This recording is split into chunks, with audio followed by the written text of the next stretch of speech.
Boa noite a todos e todas, meus amigos e amigas. Aqui estamos reunidos mais uma vez para a leve de mais um seminário, a abertura de mais um seminário. O primeiro que realizamos,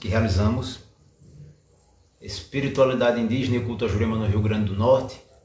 Na sequência nós tivemos Magia Indígena e Cabocla, Teoria e Prática. Nosso terceiro seminário, Métodos de Autodefesa Psíquica. Estamos realizando em paralelo um curso sobre língua, mitos e espiritualidade dos povos tupi. E esta semana começamos mais um seminário à distância, Magia e Feitiçaria Mesopotâmicas. Esse é um tema muito interessante. Salve tua força, Adler, Caboclinho. Esse é um tema muito interessante. Eu particularmente, já faz um tempo que venho me interessando por essa linha de pesquisa. Existem 3 linhas de pesquisa pelas quais eu me dedico bastante. A primeira, que como eu sempre digo, é o trabalho de minha vida, a pesquisa de minha vida, é a ancestralidade indígena e o Catimbó Jurema. Essa é a pesquisa da minha existência, porque eu sou juremeiro, graças a Deus. As 2 outras linhas são o Tantra. Gosto muito de Tantra, amo demais, venho pesquisando o Tantra indiano. Não é Neo-Tantra, massagem tântrica, essas coisas que estão divulgando por aí, não. É o Tantra raiz, né? Assim, dravidiano. Eu gosto muito de coisas antigas, como vocês vão perceber. A formosura chegou. Então, uma outra linha de pesquisa é justamente a magia dos povos antigos. E é a primeira vez que eu venho compartilhar com quem tem interesse, porque eu sei que esse é um trabalho que pouca gente se interessa, certo? Há elementos da espiritualidade, da magia, do ocultismo mesopotâmicos. Por que pouca gente se interessa? Porque, primeiro, é um trabalho que eu considero difícil, muito distante temporalmente, né? E para boa parte dos ocultistas dos dias de hoje, né, a mocidade que estuda ciências ocultas, exige uma leitura mesmo, assim, uma pesquisa profunda. E infelizmente, o que boa parte dos estudantes de ocultismo buscam hoje em dia é algo muito rápido. Um métodozinho rápido assim, de acender uma vela, fazer uma coisa para resolver um problema. Isso a gente não encontra nem na Cabala, nem na alta magia egípcia, nem na magia mesopotâmica. Se torna mais difícil ainda quando nós temos apenas fragmentos do que foram o conjunto de mitos e as práticas mágicas dos povos que habitaram a região. Temos fragmentos, aí temos que realizar pesquisas e ir montando ali e vendo o que realmente converge com o contexto da época e pode ser aplicado nos dias de hoje, né? Nem tudo, obviamente, pode ser aplicado nos dias de hoje. Então é um trabalho que eu sei que é para pouca gente. É uma pesquisa, um estudo que vai contribuir com os magistas que de fato vivenciam os sistemas mágicos e gostam de estudar a coisa, né? Nem todo mundo gosta. Então eu, como sempre, organizei aqui um cronograma para a gente otimizar o tempo, né? E aí eu lembro muito de um amigo, saudoso amigo chamado Gustavo, que fez história comigo anos atrás. E quando eu comecei a pesquisar o Catimbó, ele dizia para mim assim: mas Rômulo, você tem um apreço pelas coisas que estão à margem, pelas coisas marginalizadas. Na época, muita gente começou a frequentar o Santo Daime e a União do Vegetal, e ele me convidou para o Daime, e eu estava começando no Catimbó, né? Que sempre foi vítima de preconceito. O Daime também é, mas o Catimbó Jurema é muito mais vitimado, dentro de minha perspectiva, do meu ponto de vista, do que o Daime ou a União do Vegetal, né? E aí ele dizia: você, ao invés de ir para o Santo Daime, vai para o Catimbó. Você, ao invés de estudar a magia egípcia, você vai procurar a magia mesopotâmica, coisa que ninguém gosta de ler, coisa que ninguém gosta de pesquisar. Você, ao invés de procurar a antiga e mística Ordem Rosa Cruz, que tem muitos membros e muitas lojas, vai procurar a Fraternitas Rosicruciana Antiqua, que tem pouquíssimas lojas e tal. E aí, olha só, eu me interesso por aquilo que quase ninguém se interessa. Tá? Porque existe riqueza, existe grandiosidade em coisas aparentemente desprezíveis. Não são desprezíveis. Certo? Quando a gente começa a pesquisar, a estudar, a mergulhar no mistério dessas coisas, nós encontramos nesse mistério, nessa antiguidade, elementos vitais à constituição da espécie humana, a constituição de nossa psique, nosso inconsciente coletivo, de nossa espiritualidade como um todo. E o que é que eu encontrei na Mesopotâmia? Até agora, a Mesopotâmia, dentro de minha pesquisa, é a fonte para todos os sistemas mágicos que se desenvolvem no Ocidente. Posteriormente, a Mesopotâmia, os sumérios, os babilônios e os assírios principalmente contribuíram muito com o desenvolvimento não só das práticas mágicas, mas das religiões ocidentais. Só para começo de conversa, Abraão, que deu origem ao judaísmo, era mesopotâmico. Vivia lá na cidade de Ur, uma das principais cidades sumérias. Ele estava lá quando ouviu a voz de Deus e de Abraão vieram o judaísmo, o cristianismo, o Islã e a fé Bahá'í. Só para a gente ter uma ideia. Mas vamos por partes, né? Então, eu tenho realmente esse interesse por estudar, não necessariamente vivenciar, né? Abraçar, mas por estudar coisas que a maioria das pessoas não percebem. Há muito a se aprender com isso.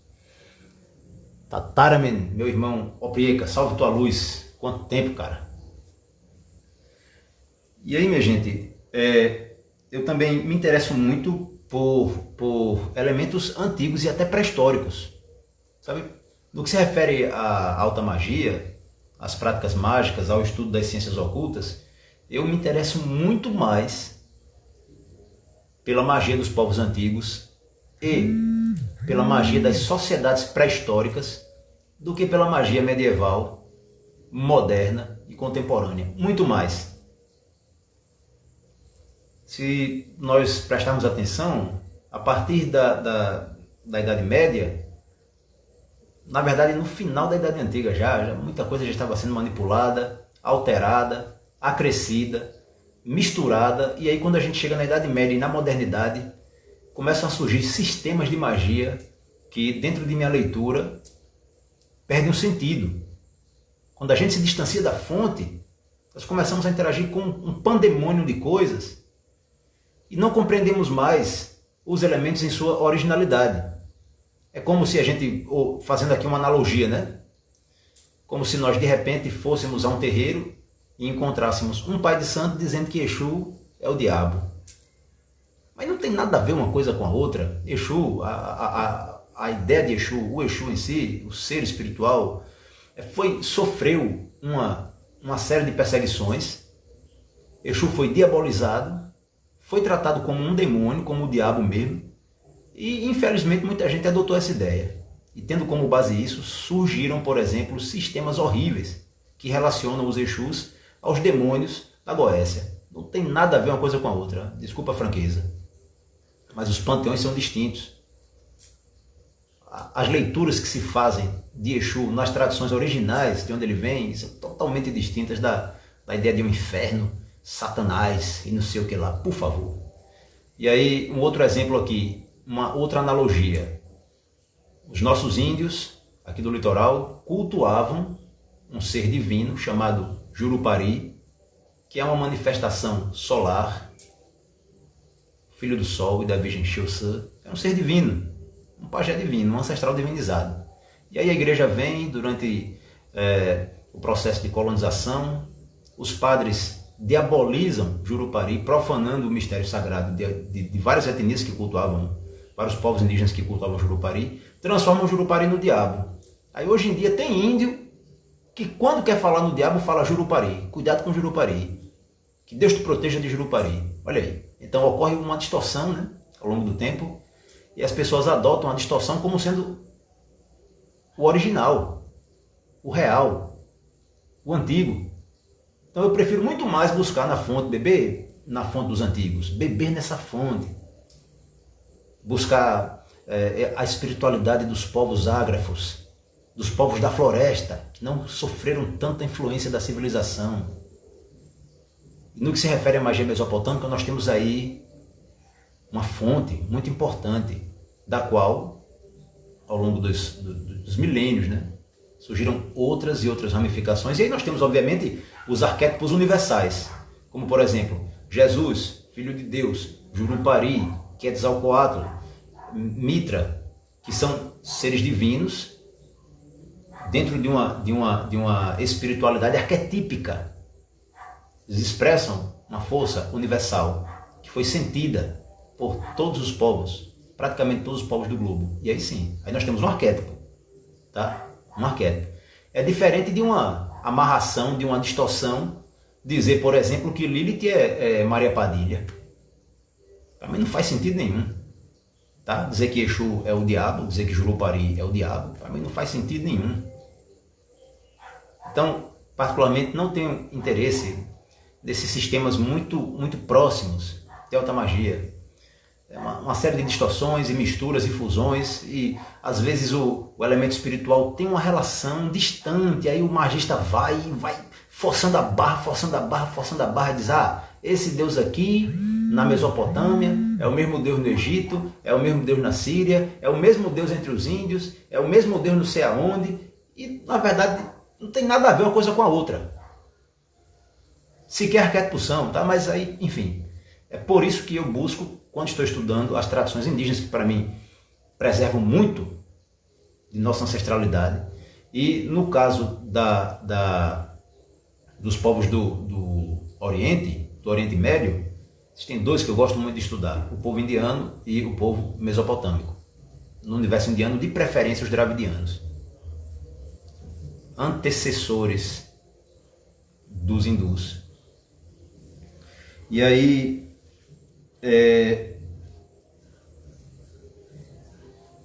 bem, vamos ao...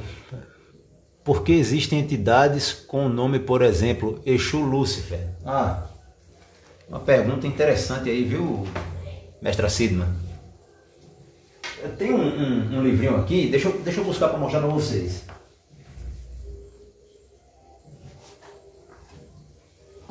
Não é só Exu Lúcifer, não. Olha esse livro aqui, No Reino dos Exus. Esse livro aqui relaciona cada Exu com um demônio. E dá o nome do Exu e dá o nome do demônio e diz que são a mesma coisa. Tá? E aí nós temos que prestar atenção no processo histórico ao qual a ideia de Exu foi submetida.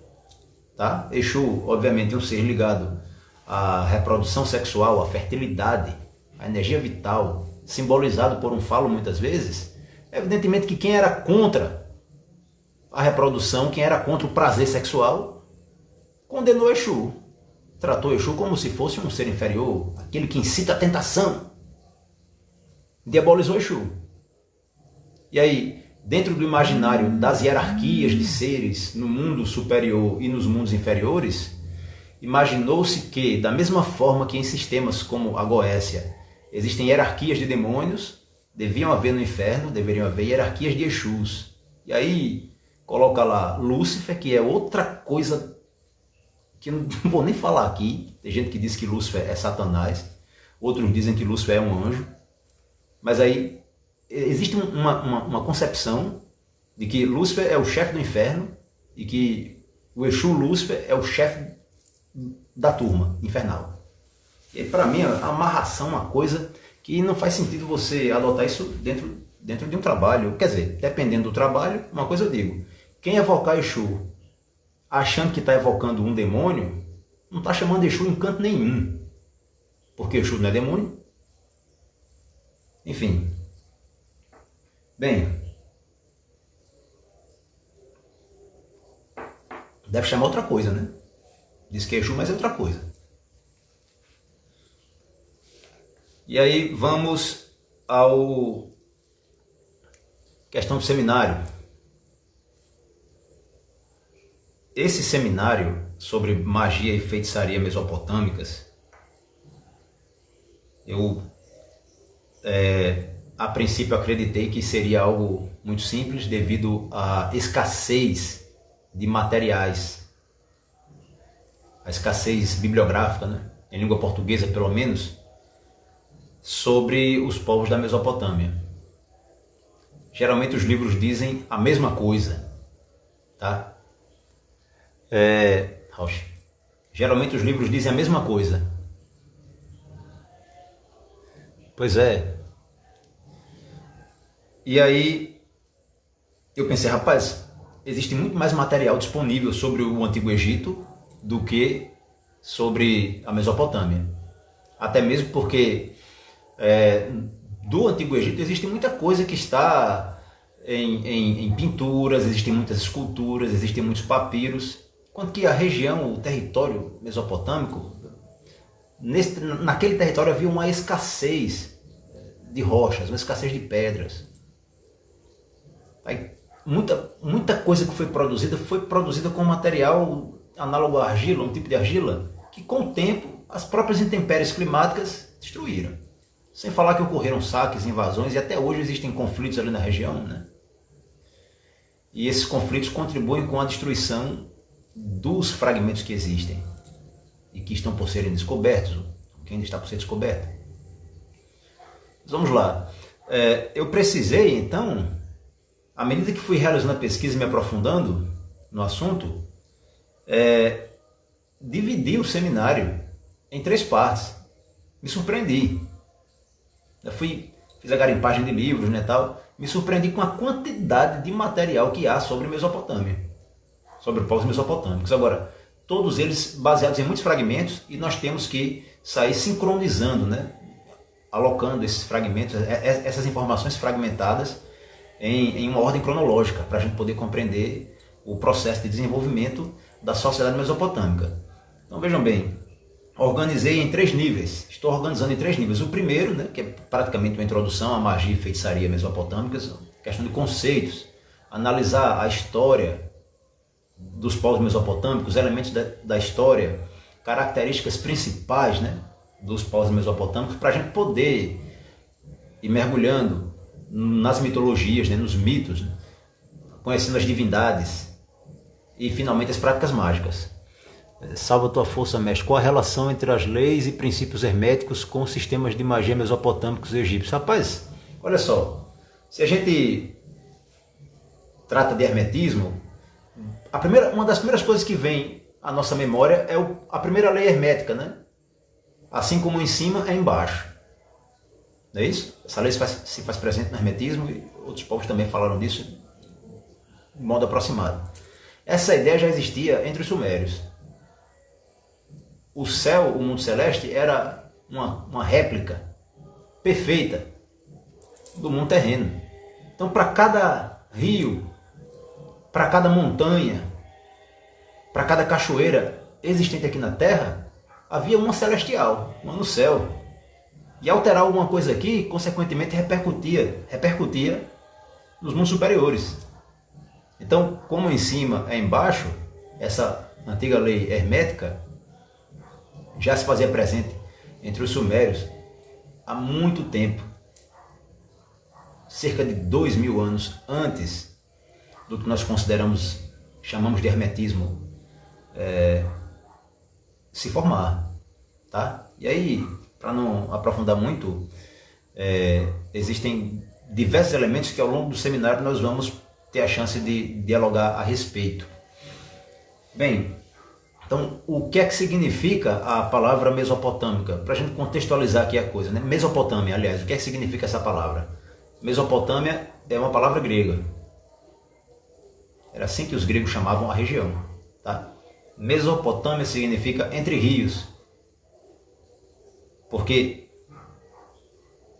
o lugar onde os sumérios, os acádios, os babilônios, os assírios e os caldeus se desenvolveram, formando várias sociedades muito poderosas, se localizava entre 2 rios. Por isso que a região se chamava Mesopotâmia. Significa entre rios, né? O rio Tigre e o rio Eufrates. Atualmente nessa região se encontram os países, o Iraque, o Kuwait, a parte do Irã, certo? Essa região é considerada por muitos historiadores como o berço da civilização, porque as mais antigas sociedades civilizadas se estruturaram ali, tá? Em paralelo, o Egito também foi se estruturando. E aí eu só encontrei uma divergência. Há quem diga que o Egito é mais antigo, tá? Mas a maioria dos pesquisadores afirma que os povos mesopotâmicos foram se organizando séculos antes das populações nômades que foram se sedentarizando ali às margens do rio Nilo, dando origem pouco depois ao Egito. Só encontrei uma sociedade, uma cidade pré-histórica mais antiga que as sociedades que se formaram ali na Mesopotâmia, que é Çatalhöyük, que é considerada a mais antiga cidade tântrica do mundo, né? Mas aí 10 mil anos atrás, tal, mas para a gente não misturar os assuntos, né? Então, vejamos, por volta do ano 6000 a.C., por volta do ano 6000, já haviam sociedades ali se formando entre o rio Tigre e o rio Eufrates. Outros povos, além dos 5 que eu citei ainda há pouco, né? Sumérios, caldeus, sumérios, acádios, assírios, babilônicos e caldeus, neobabilônicos, né? Também habitaram a região. Agora, o que é que acontece? Foram povos que foram assimilados com certa facilidade por esses 5 que eu citei. Esses 5 foram os mais imponentes, né? Os mais poderosos, né? Foram alternando o domínio do território. Pois é, a região da Sagrada Rua da Síria. Inclusive, a ideia dos gênios, os djinns, os historiadores não conseguem datar quando essa ideia surgiu ali entre os mesopotâmicos, porque aparentemente é uma ideia muito mais antiga do que a própria concepção de deuses criadores, né? Coisa interessante isso aí. Então, ali antes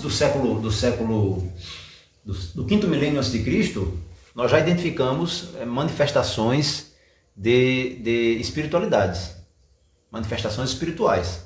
Quando nós chegamos no quinto milênio antes de Cristo, há uma população, interessante isso, é uma população chamada Hassuna. Não sabemos de onde vieram, mas esse povo estava começando a ocupar a região e se destacar nessa ocupação. E nós encontramos ali símbolos que até hoje são utilizados em várias religiões, como, por exemplo, a suástica. Nós encontramos o duplo machado, nós encontramos a cruz de Malta, ali, quinto milênio antes de Cristo. Entre os Hassuna já havia essa simbólica, né? A caveira do boi, que entrou em desuso depois, né? E apenas no quarto milênio, por volta do ano 3300 a.C., é que uma vaga migratória de sumérios chega à região. E os sumérios modificam tudo, absorvem os povos que habitavam o sul da Mesopotâmia, se consolidam e passam a sistematizar, a organizar politicamente, obviamente teocraticamente, porque o sistema político dos antigos era o sistema teocrático, né? Em que o governador ou era Deus em forma humana, ou era alguém que tinha condições, uma das únicas pessoas que tinham condições de conversar diretamente com os deuses, né? o sistema mesopotâmico também foi teocrático, com a diferença do Antigo Egito, porque no Antigo Egito a maioria dos faraós eram considerados deuses em forma humana, com exceção do Akhenaton. No caso da Mesopotâmia, boa parte dos governantes eram homens que se aproximavam dos deuses, eram porta-vozes da divindade, intermediários entre o povão, né, e a divindade. Quero dizer, as divindades. Porque, veja só, por que as divindades? Porque durante boa parte de sua história, a Mesopotâmia nada mais foi do que um conjunto de cidades-estado. Em alguns momentos, durante o governo assírio, por exemplo, durante a hegemonia babilônica, nós temos aí a imposição de um sistema político em grande parte do território, mas durante a maior parte da história mesopotâmica, o que vai existir ali são cidades-estado. Cada cidade-estado tinha seu próprio governador, tinha sua divindade principal e tinha seus próprios elementos político-culturais. Tá? Então, por exemplo, cada cidade tinha o seu lugar. Lugar é como se diz o rei, né? Abaixo do rei vinha o pateci, que era um representante do rei. Mas cada lugar de cada cidade reverenciava, cultuava uma divindade principal naquela cidade-estado. As cidades-estado geralmente não interferiam na organização uma da outra, né? Elas dialogavam, elas negociavam, quando era preciso elas se uniam. Mas quando nós chegamos no período babilônico e no período assírio, nós temos aí imposições, né? Os babilônicos eram mais dialógicos, os assírios eram mais imperialistas mesmo, sabe?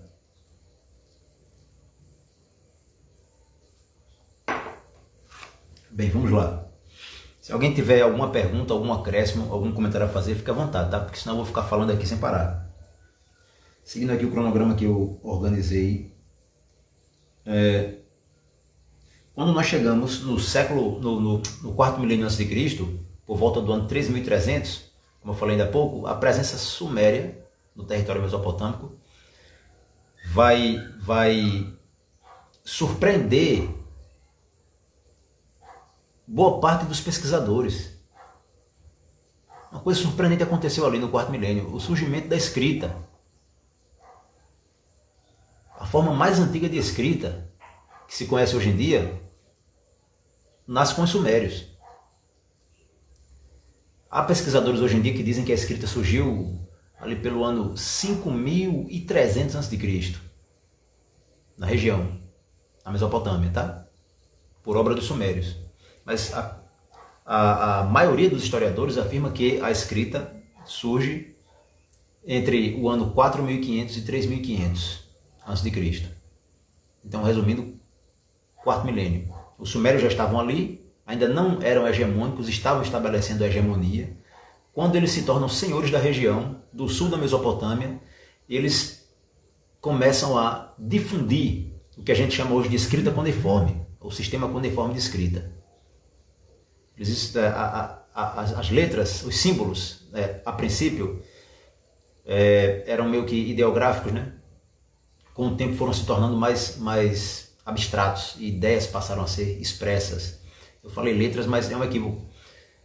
Não havia letra na escrita cuneiforme, não havia alfabeto na escrita cuneiforme. O alfabeto é uma invenção posterior. Os fenícios é que pegam elementos da escrita cuneiforme e transformam no alfabeto que deu origem ao alfabeto que a gente tem hoje. Mas ali na Mesopotâmia eram dezenas de sinais, pareciam como pequenos pregos, que eram marcados na argila meio mole, né? Depois eles aqueciam aquela argila e existem as várias tabuletas, né? E quando a escrita surge, nesse período, a história pôde finalmente ser arquivada. Ela deixa de ser uma tradição oral. Os acontecimentos, os fatos, as alterações sociais que ocorriam passaram a ser notificadas pelos escribas. Antes disso, a história era transmitida oralmente de acordo com a memória daquele que ouvia e transmitia aos demais. Então, o surgimento das primeiras bibliotecas, uma das maiores bibliotecas do mundo antigo, a Biblioteca de Nínive, por exemplo, obra dos assírios, né? foi uma bênção que surgiu, uma bênção mesopotâmica para todos os historiadores, né? Uma pena que foi destruída e nós só temos, como sempre, no que se refere ao que sobreviveu do território, elementos, fragmentos. Outra coisa interessante é um acontecimento que na Bíblia ficou conhecido como o dilúvio universal. Esse acontecimento, que é interpretado por muitos cristãos, né, como um grande dilúvio que preencheu o mundo de água. E aí tem aquela história de Noé, que teve que preparar uma arca gigantesca para colocar espécimes de todos os animais, até que o dilúvio apaziguasse, ele estacionasse a arca e o mundo voltasse a ser povoado. O dilúvio universal é encontrado em um texto muito antigo, de origem suméria, chamado Epopeia de Gilgamesh. Se nós estudarmos a exegese bíblica, o livro do Gênesis e a história de como o livro do Gênesis foi formado, tá? Uma Bíblia muito boa de estudos que eu sugiro para vocês que gostam de estudar a teologia judaico-cristã, é a Bíblia de Jerusalém. É uma Bíblia que foi traduzida por 70 teólogos, 70 exegetas, 35 protestantes, 35 católicos. É uma Bíblia que é utilizada nos cursos de teologia, tanto católicos quanto protestantes. Tá? E é uma Bíblia muito rica para o cientista. Talvez não seja tão rica para o crente, mas para o cientista é. Por que eu digo isso? Vamos estudar nessa Bíblia o livro do Gênesis. Antes de você começar a ler o Gênesis, propriamente dito, você vai ver uma síntese de como esse livro se formou. Certo? A tradição afirma que Moisés foi o autor do Gênesis e dos outros 4 livros que formam o Pentateuco, que são os 5 primeiros livros do Velho Testamento. Tá? A tradição afirma isso. Mas o que é que a pesquisa científica feita pelos próprios teólogos das igrejas afirma? Que o livro do Gênesis que nós temos hoje foi, na verdade, a junção de 4 textos que ao longo do tempo foram sendo adaptados uns aos outros para dar forma ao Gênesis que nós temos hoje. E quando é que o mito do dilúvio universal entra no livro do Gênesis? Primeiro milênio antes de Cristo. Chegam a afirmar por volta do século V antes de Cristo. E quando é que a Epopeia de Gilgamesh foi escrita? A versão mais antiga a qual temos acesso. Terceiro milênio antes de Cristo. Então o texto A Epopeia de Gilgamesh é 2000 anos mais antigo do que o nosso livro do Gênesis. Tá? Então nós encontramos na Epopeia de Gilgamesh o relato do dilúvio, do grande dilúvio. E aí encheu o mundo de água, encheu o mundo de água.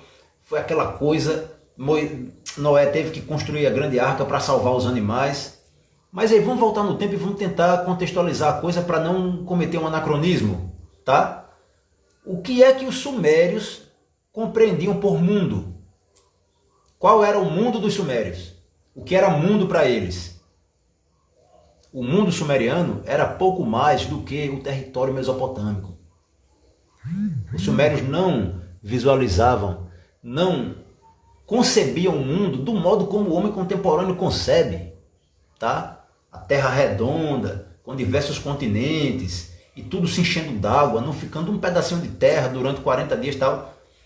O mundo para os sumérios ia pouco além do território mesopotâmico. Extrapolava o Tigre e o Eufrates e só. Então quando o escriba coloca lá que o mundo ficou cheio de água, a terra ficou cheia de água, obviamente que ele tem uma concepção de mundo diferente da nossa. E é uma distorção quando a gente lê o Velho Testamento e tenta imaginar que o mundo inteiro foi inundado, tá? E tentamos contextualizar a coisa. Em que momento esse texto foi escrito? Como era a mente das pessoas que escreveram esse texto? essa narrativa, esse poema, essa epopeia? Como era? O mundo para ele era dividido em 4 partes. E aí havia um limite para o mundo. O mundo era bem menor, obviamente, do que o mundo que nós conhecemos nos dias de hoje, tá? Então, como eu falei no começo desta live, eu gosto muito de voltar no tempo para contextualizar a coisa e tentar entender o pensamento do homem antigo. Isso é dentro de uma perspectiva historiográfica, antropológica e teológica. Ainda não cheguei no viés mágico, no viés oculto. Talvez não dê tempo de falar sobre isso hoje, né? Mas aí, se alguém sentir no coração de adentrar nesse mistério, o seminário está aí, para quem quiser. Bem, um pouquinho d'água.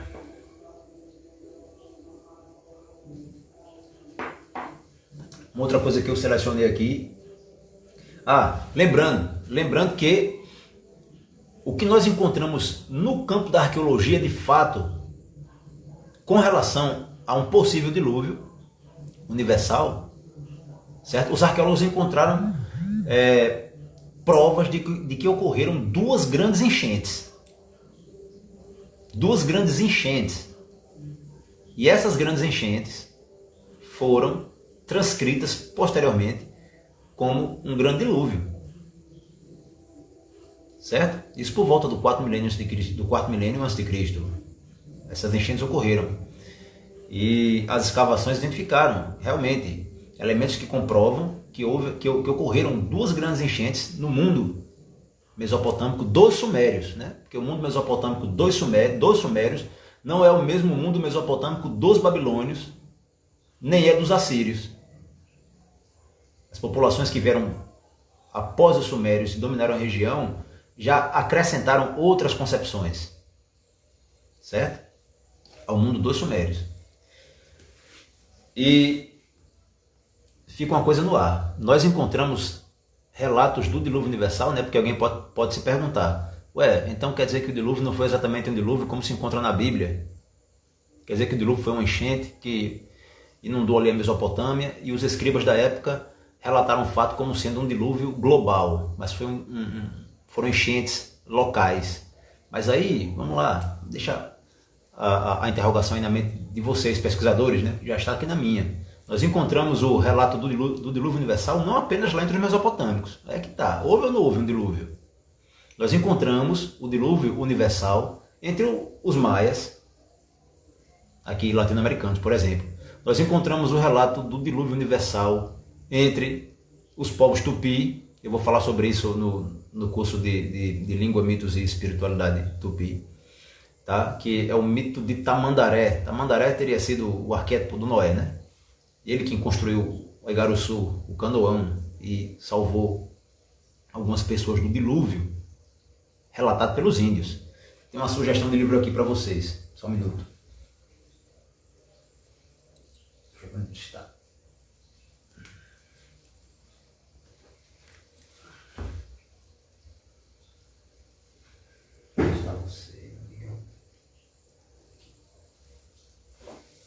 Olha só, é um livro que eu considero muito pequeno no tamanho, mas é um livro muito rico de informações.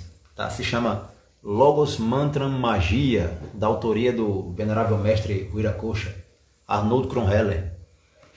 Esse livro foi muito importante na minha jornada porque eu segui literalmente a orientação que o mestre Viracosha, esse senhor aqui, ó, pesquisador maçom, Rosa Cruz, filho de pai alemão e mãe mexicana, eu segui literalmente o que ele falou.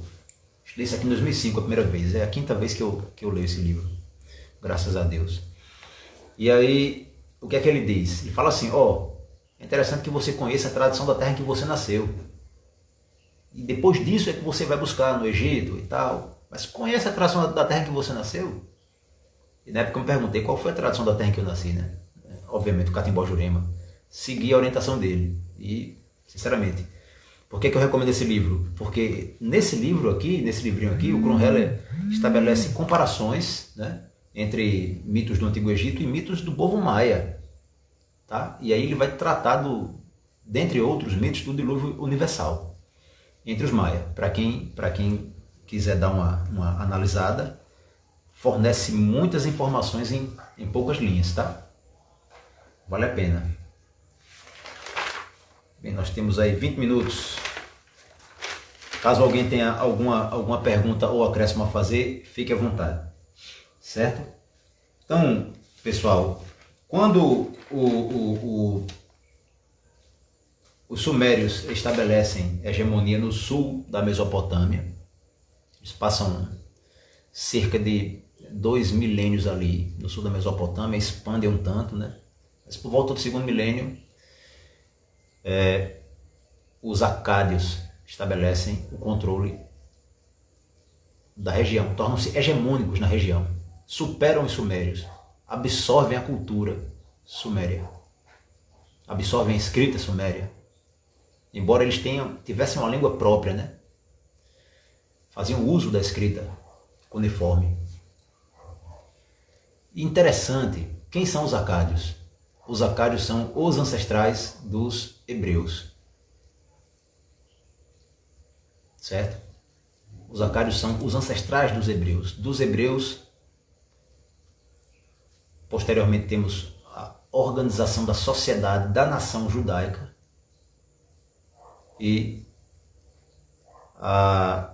o desenvolvimento, uma ramificação que dá origem às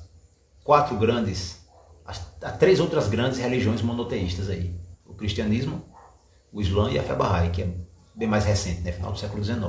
Pouca gente conhece a fé Bahá'í, mas é uma grande religião monoteísta. Estou procurando aqui meu cachimbo. Vou pegar um cachimbo. Se eu botei. Que pena. Bem, após esse período de hegemonia acadiana, nós temos aí o surgimento de Babilônia. A Babilônia foi a maior capital do mundo antigo. É nesse momento, 2.000 anos depois,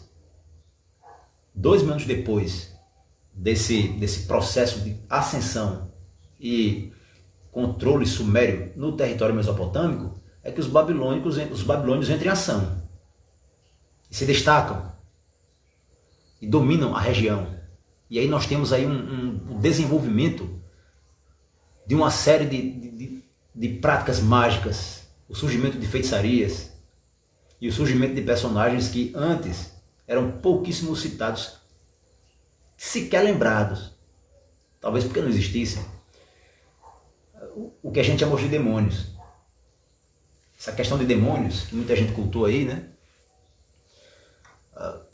Começa a se desenvolver ali com o povo babilônico. Se você for analisar o que sobreviveu de relatos do povo sumério, você encontra divindades, o Deus do céu, você encontra os deuses ligados aos astros, as forças da natureza sendo consideradas seres divinos, os casais divinos, né? Você encontra os gênios, os djinns, o que chamamos os djinns, né? Mas não encontra demônios, seres malignos, infernais. Tá? Isso aí é coisa que surge 2.000 anos após a presença hegemônica dos sumérios no território mesopotâmico. E aí, além desses demônios, surge o personagem feiticeiro, o feiticeiro. Agora vejam só, o que eram os demônios para os babilônicos, né? Resumindo a história, já que temos pouco tempo. As forças da natureza eram personificadas. Era personificando as forças da natureza, as forças do universo, as forças astrais, que os homens e mulheres conseguiam se relacionar com as mesmas. Certo? E aí, no universo, há forças de diluição, forças de destruição. Há doenças entre as pessoas, tá? Existe a raiva, o ódio. E a personificação dessas forças destrutivas, de certa forma prejudiciais, né? Muitas delas também naturais, como o vento do norte, o terremoto, a praga, a loucura, tá? Foram tratadas como entidades espirituais, foram personificadas, surgiram os demônios a partir daí. Mas quem foi que criou esses demônios? A pergunta surgiu. De onde é que vem a maldade? De onde é que vem a dor? De onde vem o sofrimento? São seres malignos que estão aguardando o teu vacilo, aguardando que você cometa um erro, aguardando que você cometa uma falha. Então, se o cara tem dor de cabeça, ele cometeu um pecado. E a dor de cabeça era um demônio. Tá? E a dor de cabeça recebia um nome. A fome recebia um nome. A lepra, o ser que causava a lepra, era um demônio. E aí o trabalho do sacerdote, porque haviam vários tipos de sacerdote, né? Mas havia um sacerdote que era o exorcista. Ele ficava o tempo todo realizando exorcismos, tentando curar pessoas que estavam possessas por demônios, que eram doenças ou alguma força da natureza encarada como uma força prejudicial. Tá? Mas de onde eles vinham? As teologias babilônicas não explicam ao certo, porque eles não vêm do céu, eles começam a vir de um lugar imaginário, um lugar montanhoso, e a princípio eram 7 entidades espirituais demoníacas que causavam, geravam a maldade entre os seres humanos, a princípio. Depois aí a coisa ficou gigantesca.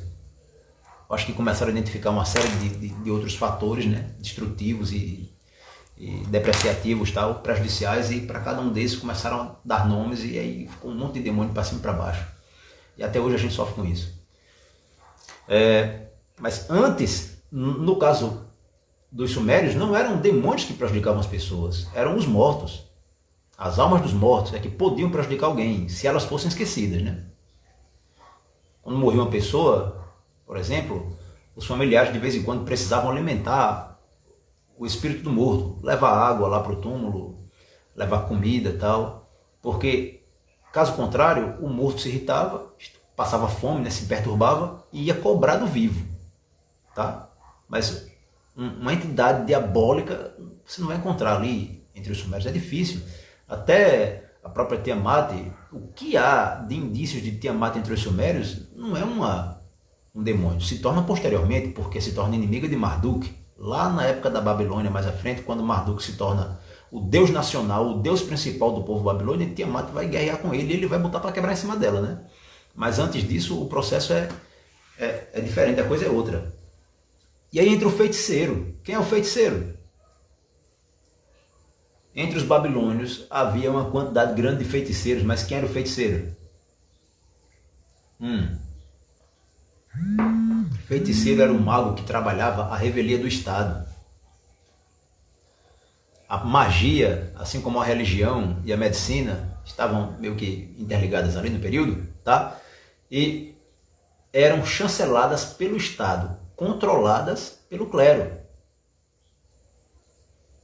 Quando um magista praticava magia à revelia do Estado, independente do clero, ele era considerado um feiticeiro.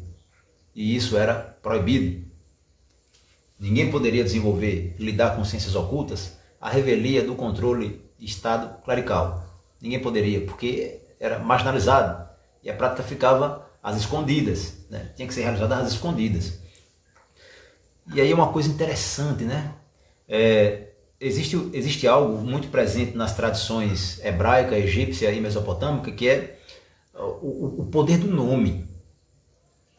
O nome tem poder. A gente vê um deus chamado Shamesh, a gente vê na tradição hebraica, né, de origem acadiana, mesopotâmica também, o Deus único chamado Jeová. Aí está lá, não proclamarás o santo nome em vão. E aí as pessoas evitam chamar o nome Jeová. Dessa tradição provém no islamismo o nome Alá. A palavra Alá, em linhas gerais, significa aquele cujo nome não se pronuncia. Tá? Então o nome de Deus ninguém pronuncia. Mas existe o nome de Deus, que o sacerdote só pode falar uma vez no ano se for preciso e sozinho. Como se fosse um suspiro, porque é o nome de Deus. Tá? Então veja, entre os egípcios isso também esteve presente, né? Osíris tinha um nome, o nome de Osíris, que ninguém sabia, nem os deuses sabiam. Por quê? Por que isso? Porque se alguém descobrisse o nome do Deus, essa pessoa poderia estabelecer o controle do Deus, sobre o Deus. Era uma crença antiga que hoje em dia praticamente não existe mais, né? Então, vejam só, entre os mesopotâmicos também havia isso.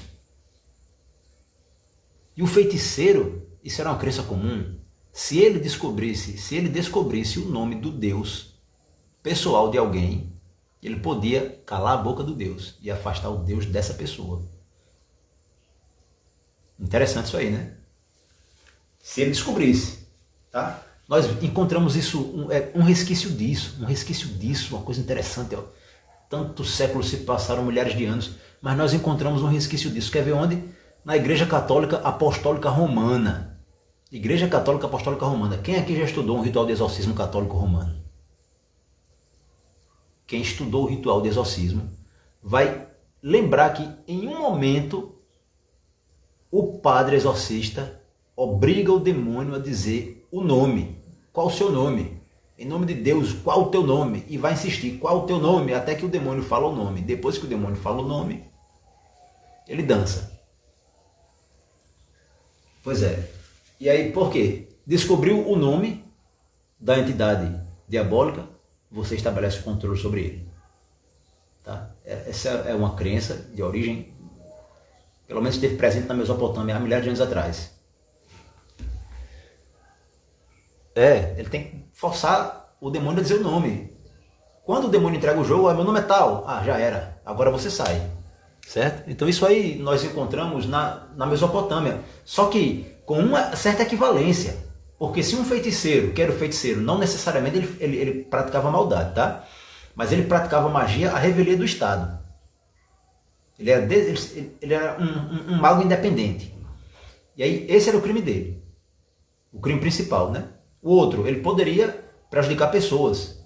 Mas se o feiticeiro soubesse o nome da divindade que rege o indivíduo, ele conseguia calar a boca da divindade e afastar a divindade do cidadão. E aí o cara ia adoecer, ia ficar louco. A loucura era uma possessão, era considerada uma possessão terrível, né? Da mesma forma, se o mago exorcista conhecesse o nome da entidade que estava regendo ali e conjugando, aliás, administrando, regendo as forças do feiticeiro, ele também poderia sabotar o trabalho no campo da feitiçaria, né? Hoje em dia a palavra feitiçaria está ligada a uma ideia de práticas de malefício, né? Se bem que não é exatamente isso. No contexto mesopotâmico, quando eu organizo esse seminário sobre magia e feitiçaria mesopotâmica, eu quero dizer o quê? Estaremos estudando elementos das práticas espirituais chanceladas pelo Estado, tá? Pelo Estado sumério, pelo Estado acádio, pelo Estado babilônico, pelo Estado assírio, pelo Estado caldeu, certo? E estaremos estudando também as práticas marginalizadas, tá? Que é o que eu chamo de feitiçaria. E aí uma coisa que eu quero dizer a vocês, eu estou me organizando para ano que vem realizar uma pesquisa historiográfica. E aí eu sei que quase ninguém vai gostar disso, até mesmo porque a maioria tem medo. Mas aquilo que você teme te domina, pode ter certeza disso, tá? Então eu vou fazer um estudo profundo sobre esses seres aí, tá certo? Lilith. Aí fica a garotada toda chamando Lilith e não sabe nem o que é isso. Fazendo ritual à torta e à direito. O pessoal acha que Lilith está relacionada à selvageria sexual. Aí não sei o que. Aí outro lá, vou chamar Pazuzu. Aí porque assistiu o filme O Exorcista, acha bacana a bobagem, aí vai fazer ritual para chamar Pazuzu e não sei o que lá. Rapaz, presta atenção no movimento, rapaz. Não tem condição de lidar com isso. Quem não estuda não vai entender nunca. Não sabe nem o que está falando. Está achando que o filme é realidade, pô. Tem que estar disposto a estudar para entender. Então, próximo ano, depois que tivermos trabalhado o primeiro nível desse seminário de magia e feitiçaria mesopotâmicas, o segundo nível e o terceiro nível, quando eu acredito que vamos ter condição, quem quiser, eu não tenho interesse, por enquanto, nisso. Estou muito feliz, muito satisfeito, espiritualmente, com o caminho que eu sigo, que é o caminho vermelho, o Catimbó Jurema. Estou feliz da vida, da realidade da existência, tá? Agora, como pesquisador, eu gosto de estudar o sistema mágico e o conjunto de crenças e mitos mesopotâmicos, porque eu considero muito antigo e muito importante e fonte dos demais, dos posteriores. Então, se eu quiser compreender a Bíblia, eu vou compreender parcialmente, se eu pegar essa Bíblia e começar a ler a Bíblia que temos aqui. Agora, se eu quiser compreender bem o que eu estou lendo, tenho que volta lá nos Sumérios, para entender aqui a origem do negócio, para compreender bem a coisa. Vocês estão me entendendo? Por isso que me interesso por isso. Mas estou muito feliz da vida com a Jurema Santa Sagrada. Agora, vou elaborar um seminário, se Deus me conceder a graça, para estudar essas entidades diabólicas aí. Porque fica de um lado uma ideia de inferno, de um ser regente, Satanás, que combate Deus o tempo todo, 24 horas na existência combatendo Deus, mesmo sabendo que está derrotado. E do outro lado, Deus sendo colocado, apresentado como um senhor barbudo que fica lá em cima te olhando o tempo todo. Quando você pisa na bola, comete um pecado, ele te dá uma chicotada. Como é que é?